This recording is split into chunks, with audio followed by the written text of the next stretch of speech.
इसे हिंदी में तोता कहते हैं और इंग्लिश में पैरट। इसे हिंदी में मुर्गा कहते हैं और इंग्लिश में कॉक।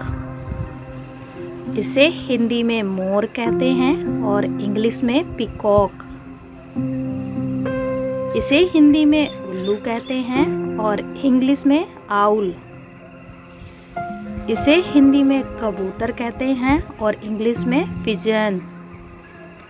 इसे हिंदी में मुर्गी कहते हैं और इंग्लिश में हैन। इसे हिंदी में कौवा कहते हैं और इंग्लिश में क्रो। इसे हिंदी में हंस कहते हैं और इंग्लिश में स्वैन।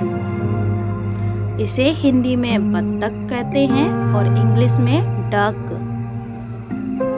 इसे हिंदी में कोयल कहते हैं और इंग्लिश में कुकू। इसे हिंदी में सारस कहते हैं और इंग्लिश में क्रेन। इसे हिंदी में फाख्ता कहते हैं और इंग्लिश में डव।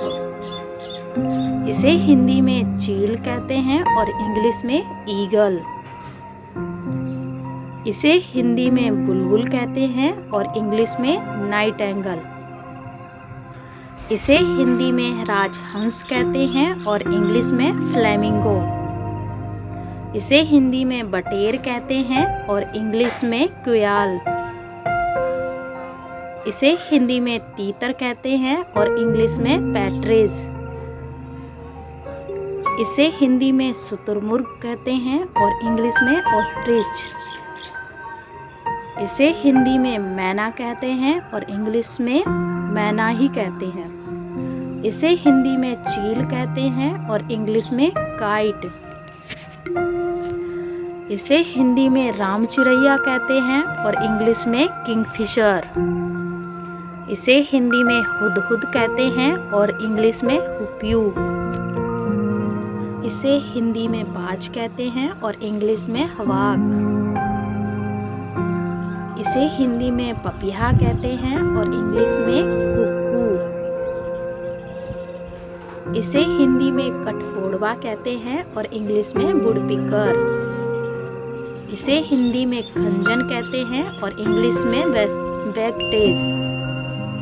इसे हिंदी में गिद्ध कहते हैं और इंग्लिश में वल्चर। इसे हिंदी में गौरैया कहते हैं और इंग्लिश में स्पैरो। इसे हिंदी में चकता कहते हैं और इंग्लिश में स्काइलार्क।